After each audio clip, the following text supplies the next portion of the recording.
The story begins almost unbelievably, like something pulled out of a satire or a meme. Yet in Burkina Faso today, it is very real. Captain Ibrahim Traoré is leading an initiative that places chickens, yes chickens, at the heart of national survival. His 1 million chicken army is not a joke, not a parody, but a plan that has captured the imagination of his supporters, confounded his critics, and set the internet ablaze with reactions ranging from awe to laughter to outright disbelief. Burkina Faso, a landlocked country long scarred by political upheaval, insurgency and economic struggle, has in recent years been trying to rewrite its story under Traoré's leadership. When the young captain seized power in 2022, the world expected military maneuvers, not poultry brigades. Yet here we are, watching a bold experiment unfold. And somehow, the world can't look away. The chicken has always been a humble creature. In African households, a source of food, a symbol of sustenance, a little heartbeat in dusty courtyards. But now, under Traoré's vision, the chicken is stepping onto the main stage, wearing a mantle of national importance. The plan is simple, but ambitious. To flood Burkina Faso's farms with 1 million chickens, boosting egg and meat production, feeding communities, creating jobs, showing the country that even the smallest creatures can play a giant role in resilience. Supporters talk about it with a kind of reverence. Imagine, they say, thousands of families no longer worrying about protein shortages because there will be eggs every morning and poultry on every table. Imagine a new generation of farmers learning to care for flocks, to build coops, to sell at markets, to dream beyond survival. For a country where food insecurity has been a stubborn wound, the idea carries a surprising emotional weight. The chicken army, in their eyes, is not just about farming, it is about dignity. And then there's the internet, that restless, playful, unforgiving beast. The moment news of the chicken initiative hit timelines, the memes began to flow. Traoré, in fatigues, marching at the head of a feathery battalion. Out of chickens! Parachuting out of planes. Animated videos of hens in camouflage helmets clucking in formation. Hashtags trended, jokes spread, and yet behind the laughter was a sense of fascination. No one could deny the boldness of it. While other leaders talk about imports, debts, or foreign aid, Traoré was talking about chickens. Something so ordinary, so local, yet so radical when scaled up to 1 million. Critics, of course, are skeptical. They argue that chickens cannot save a nation from the deep wounds of insurgency, cannot fix an economy strained by instability, cannot heal the scars of displacement and violence. Some dismiss it as propaganda, another performative gesture to shore up Traoré's image as a maverick who always shocks the world. Others point out the logistical challenges, the cost of feed, the risk of disease, the need for veterinary infrastructure that is still weak in rural areas. Will 1 million chickens become a blessing, or will they turn into a burden? That remains to be seen. But if you step into the shoes of an ordinary Burkina farmer, the story takes on a different light. Imagine standing on dry land, soil cracked by drought, markets disrupted by insecurity, the struggle of feeding children growing heavier each year. Then, suddenly, there is a program that delivers hope, not in the form of speeches or distant promises, but in the form of living, breathing creatures. Chickens that can lay eggs, multiply, and bring income directly into your home. It may sound simple to outsiders, but for those on the ground, it feels tangible. It feels like Life Traoré himself speaks about it with conviction. His speeches are not polished in the Western sense, but they are raw, fiery, emotional. He frames the chicken army as part of Burkina Faso's larger fight for independence and dignity, a rejection of dependency on foreign powers. Begins not in boardrooms but in the soil, in the farms, in the clucking of hens that will feed the children of tomorrow. He is a soldier who now sees the farmer as the frontline hero. And in that vision, many people, especially the youth, find a spark of hope. The beauty and the absurdity of this moment live side by side. On one hand, we laugh at the imagery of an army of chickens. On the other hand, we pause, realizing the symbolism is much larger than the bird itself. Chickens represent survival, continuity, the ability to make something out of very little. In a way, the chicken army has become a mirror of Burkina Faso's spirit, humble yet determined, underestimated yet resilient, small but ready to grow wings and fly, in the markets of Ouagadougou. Conversations are already shifting. Vendors joke about preparing for a flood of eggs. Families imagine lowering food bills. Entrepreneurs are sketching business ideas, poultry feed shops, hatcheries, transport services. What seemed like a strange idea on paper is quietly stirring real economic activity. It may not be glamorous, but it is real. And the internet, still buzzing, keeps the story alive. Every meme, every post, every video remixing the idea adds another layer to the myth of Traoré. Some call him a visionary, others a clown, but everyone keeps talking. And in the age of attention, being talked about is itself a form of power. Traoré understands this. His ability to shock, to break the mold of traditional politics, is part of what has made him a global headline again and again. So, the chicken army marches on, feather by feather, coop by coop, carrying on its unlikely mission. It is part agriculture, part symbolism, part spectacle, and part survival plan. It may not solve every crisis, but it offers something rare, a sense of imagination. A story that people can rally around, a reminder that even in the harshest conditions, hope sometimes comes with wings and a cluck. When people first heard that, Captain Ibrahim Traoré was launching a 1 million chicken army in Burkina Faso. The reaction was mixed. Some laughed, imagining flocks of birds marching across the countryside. Others dismissed it as political theater, another catchy soundbite from a leader who knows how to shock the world. But if you pause for a moment and really think about what this plan means for ordinary people, the picture changes. Suddenly, it is not about the jokes or the memes, but about food, dignity, and the small but powerful ways communities can start to heal. Food security in Burkina Faso is not an abstract term. It is a daily reality, one that weighs on families every time they sit at the table and see how little there is to share. Eggs, chicken, meat, and the promise of steady protein are not luxuries. Here, they are survival. Imagine being a mother in a rural village, waking up before sunrise to prepare breakfast. If you have eggs, there is energy for your children before they walk to school. If you don't, then it's porridge alone, thin and barely filling. Now multiply this scenario by thousands of households across the country. Once you see why something as simple as chickens can feel like a revolution Traoré has planned to bring. 1 million chickens into circulation is, at its heart, about giving families the chance to breathe a little easier. Chickens multiply quickly, they provide both meat and eggs, and they don't demand vast resources like cattle or larger livestock. They are the kind of asset that a small farmer can manage in their backyard, the kind of creature that can turn scraps into sustenance. In this way, the initiative feels practical, grounded, and deeply human.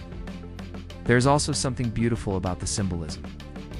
Chickens may be ordinary, but they are also constant. In villages, their clucks and flutters are part of the rhythm of daily life.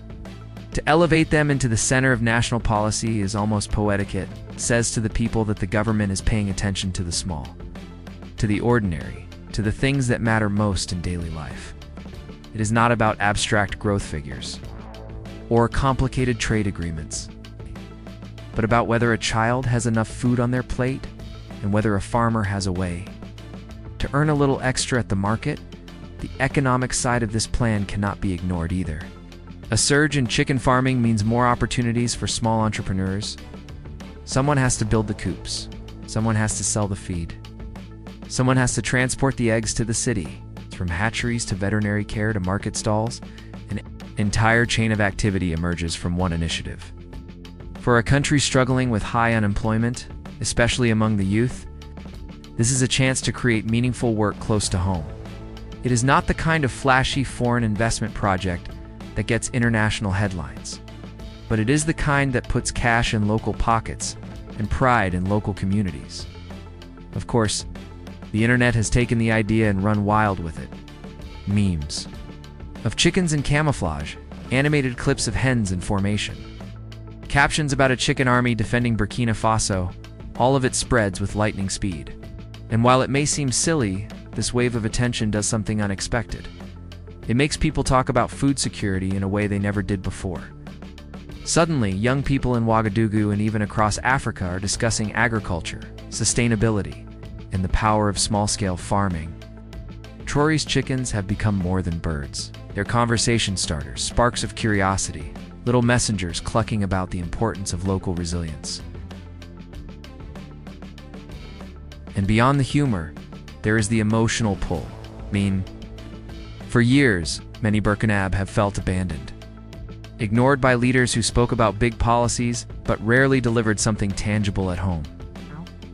They see an initiative that, for all its oddness, touches their everyday lives. They can imagine holding a chick in their hands, raising it and seeing it grow.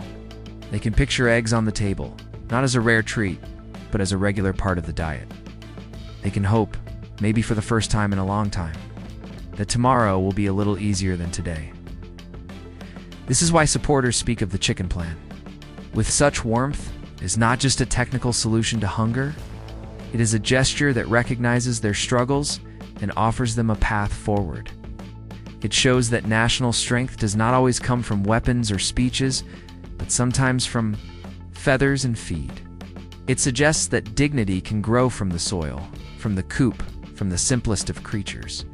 The skeptics still raise their voices, warning about the risks of disease, the costs of sustaining such a massive poultry initiative, the infrastructure, gaps that could undermine the effort.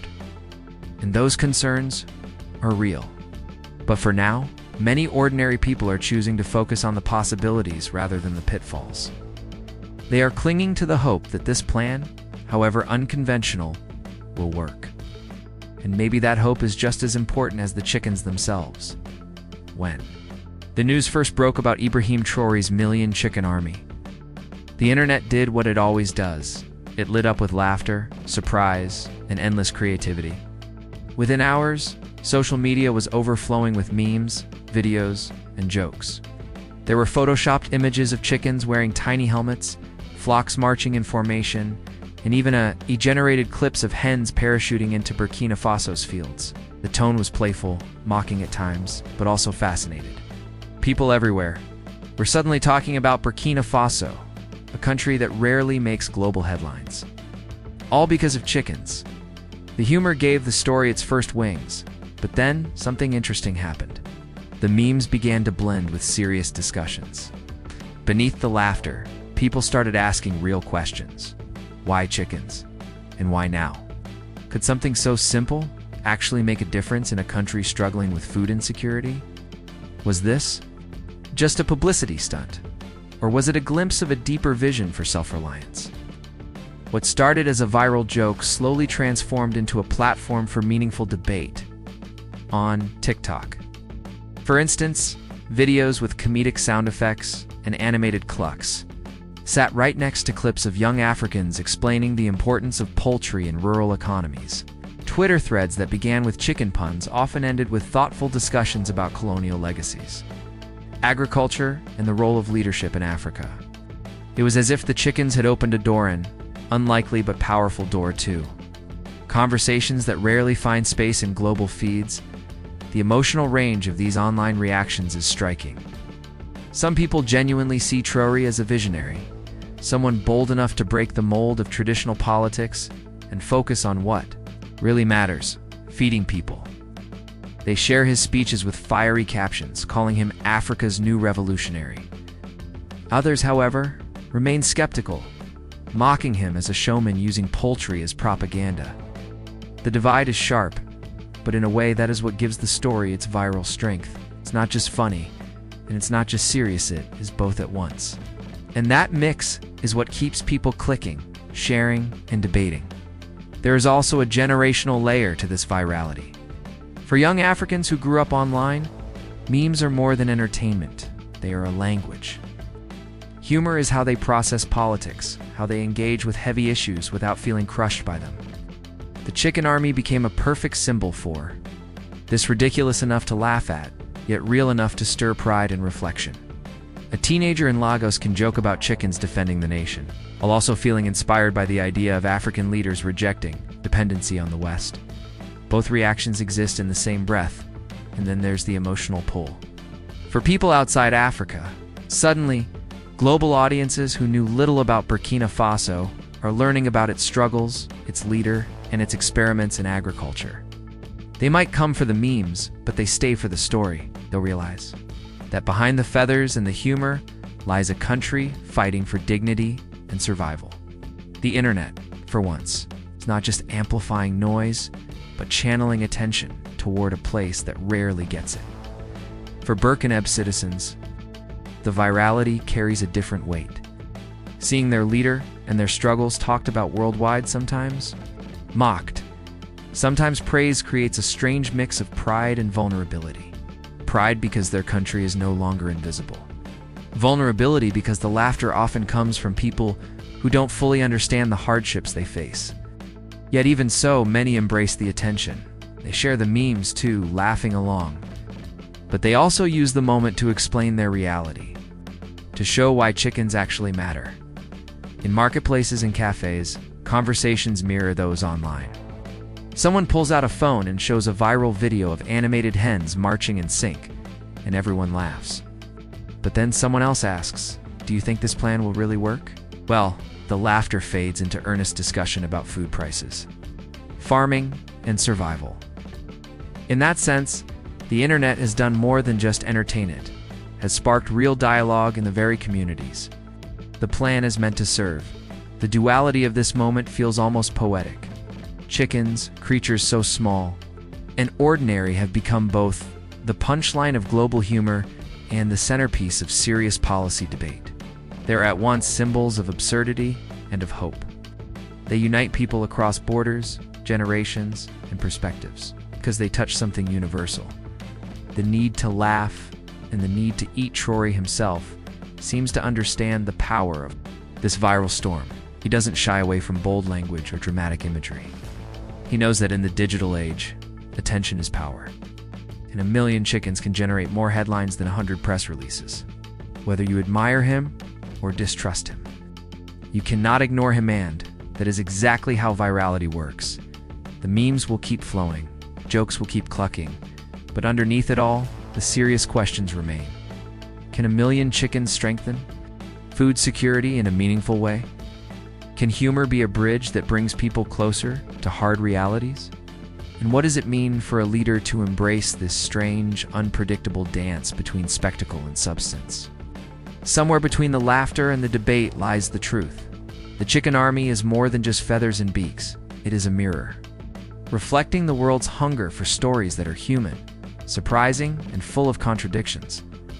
It is a reminder that sometimes the internet, chaotic as it is, can turn a small idea into a global conversation that matters. When people in Burkina Faso talk about Captain Ibrahim Traoré's million chicken army, the conversation often drifts away from the technical details of farming and production and moves towards something deeper. It becomes a conversation about pride, about standing on their own feet, about finally shaping their future without constantly waiting for foreign aid or handouts. The chickens, strange as it may sound, have become a symbol of self-reliance and national dignity in a way that almost nothing else has.